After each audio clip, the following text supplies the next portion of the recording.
in this moment, sending out a live parent square. We know that outages happen when we send it out earlier, so I'm just sending it out again in case folks didn't get it. And I am ready to go ahead and jump in. Those, let me know when you have record up and ready. It is recording, I do believe. All right. All right. Good evening, families and staff. Thank you for joining us this evening. Before we jump in, I know that we are thinking about a lot of things, have a lot of thoughts and questions. We want to make sure that we ground ourselves in our Mastery Mission and Frederick Douglass Mission. For those parents who don't know me, I am Principal Dulcie, Monique Dulcie. And Aisha, you want to just introduce yourself? Yes, I am Principal Owen. I am with the K-3 team, but in this work with the amazing upper school team and Ms. Dulcie as well. We also wanted to name that we know that a lot of you couldn't be with us because of internet outages. So we are recording this for you to be able to go back and reference should your internet go out, because we know Verizon is experiencing some difficulties. Perfect. We want to get started with our Mastery Mission. All students learn the academic and personal skills they need to be truly prepared for post-secondary success and able to pursue their dreams. Ish. Then kicking it off to our Frederick Douglass mission, making sure that we are committed to being an anti-racist school and we're investing in the well-being of our students. We want to make sure that our students have the ability to be able to be post-secondary ready. So we want to be consistent, supportive, and relentless towards striving for their excellence.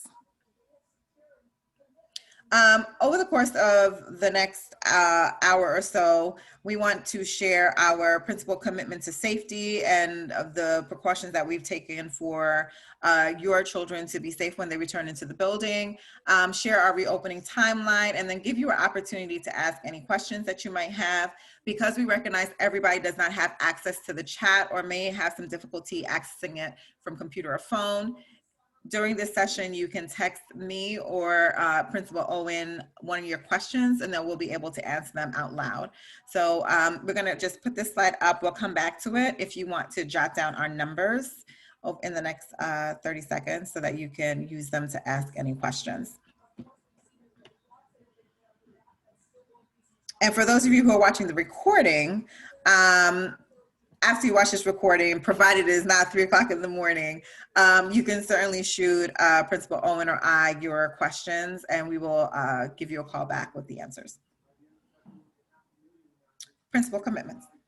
Yes, thank you, Dose, for swinging it over. So we are committed to a lot of things. And one of the things that we are utmost committed to is the safety and well-being of our students, our families, and our staff. So we're planning and putting on like multiple lenses and making sure that we are looking at multiple perspectives. We know that as parents, you guys have a perspective, teachers have a perspective, leaders have a perspective. We're taking all of those perspectives and combining them to make sure that we dot all of our I's and cross all of our T's. We are also committed to doing weekly COVID testing. And then we're going to be honest and transparent with our families around if there is an outbreak or if there's any information that we feel like our families need to have. We are committed to making sure that you guys have that information.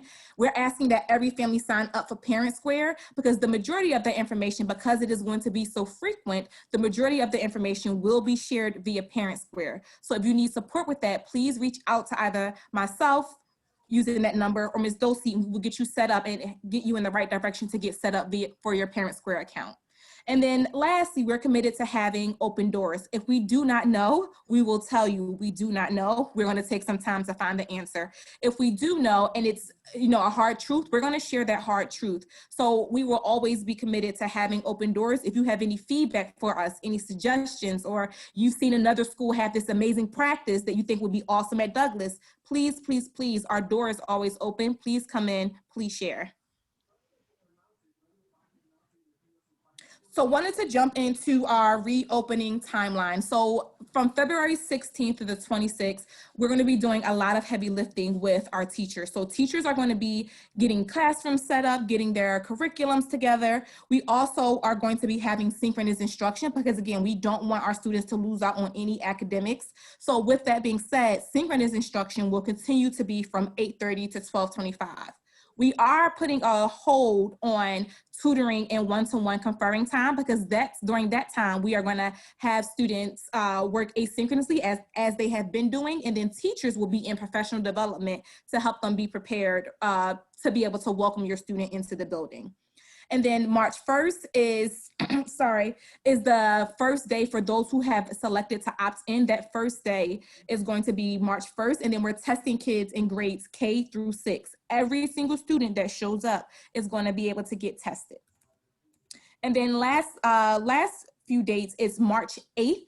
For K-8, that means all of the other students will be coming back on the week of March 8th. And that's when the other grades will be coming back into the building. Again, we're committed to making sure that every single student gets a COVID test. And then March 15th, if you have students in 7th through 8th grades, the hybrid instruction will begin March 15th for those students.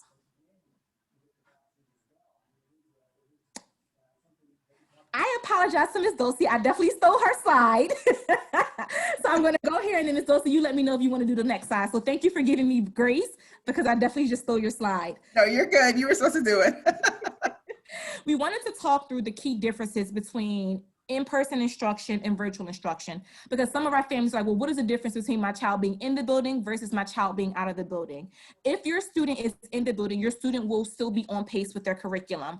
Each RP, we have a pacing guide. That pacing guide says we need to teach a certain content each week. Your student will still get that. They'll get that in the in-person model, and they'll also get that in the virtual model. In the in-person model, we are asking and mandating that students come to school with a mask. However, we're in a space where we want to be able to be supportive. So we do should a student's mask break, should something happen and they lose it on their walk to school, we definitely have that piece covered. We're asking our families to make sure that students come to school every single day with a mask. Masks will not be worn during lunch and breakfast time, just because students have to pull them down to be able to eat. But we do have protective gear inside of the classrooms that will allow for us to limit potential exposure. We have plexiglass for the younger kids, and then clear desk dividers that are also reusable and wipeable in the upper school grades. And then last thing, we are limiting students' ability to move throughout the building, because we're trying to limit cross contact. So students will still have access to the bathroom. For virtual instruction, one of the big shifts is that your student will be on their daily schedule from 8:30 until 3 o'clock. There may be some gaps in between to allow for folks to log in and log out, but your student will be logged in from 8:30 to 3 o'clock. Some of their sessions will be done synchronously with a live teacher, and some of their sessions may be done asynchronously, where they're working independently on their own on a task. And again, we will make sure that your student has a break for lunch and also a screen break as well. This is a really a good place to pause for parents who are on the call.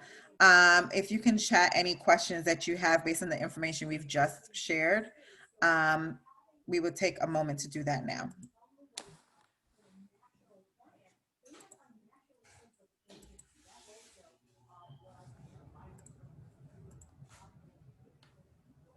All right. Weekly COVID testing, as we mentioned earlier, while it is something that parents may opt into, we are highly recommending that families opt into COVID testing for students who are in person. Only students who are coming to school in person for instruction will have the test available to them. Weekly COVID testing will take place by cohort, so students will be able to move with their cohort and get tested on the same day as that cohort. This is going to help us with contact tracing. And then lastly, a brief description of the type of testing that will be used. It will be a shallow nose swab testing, which will be administered by a trained health professional.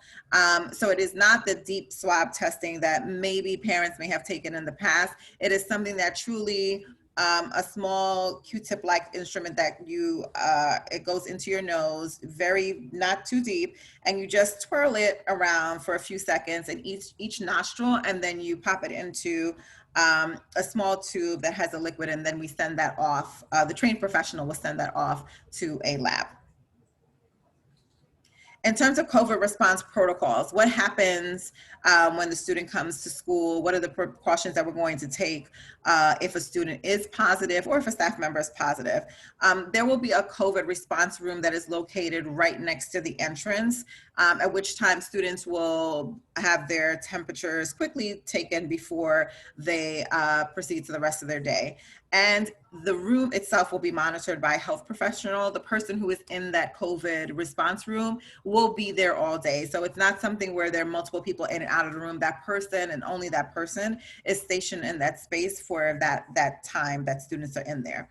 In terms of the response room and the threshold, how does a student end up in the response room? If a student comes to school and they are above, their temperature registers above 100.1, they will automatically be placed in the COVID response room. And at which time a parent or guardian emergency contact is going to be required to pick that student up immediately.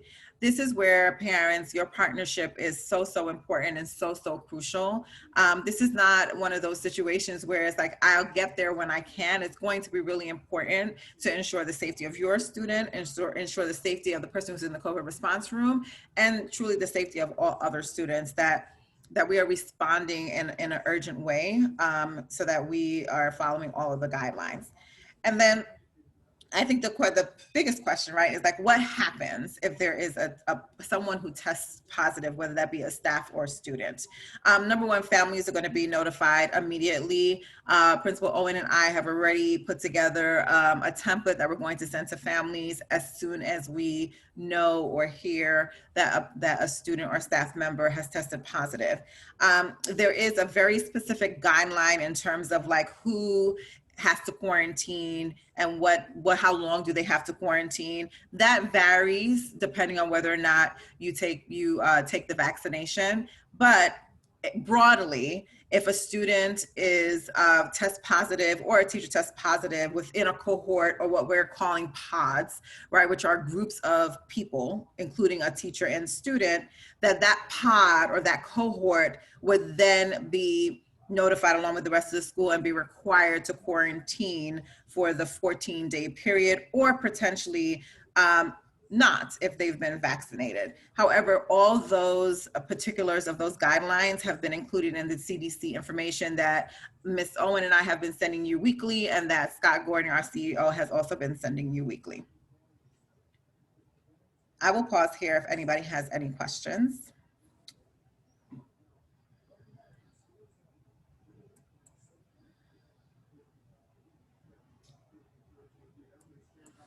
We definitely rolling like we got about 50 parents on the call. So we're still doing these pauses in case anybody has questions. All right, opening the floor to any questions. For those of you who are watching this recording, please take a moment to jot down our numbers. My number's at the top. Principal Owen's number is at the bottom if you have any questions at all.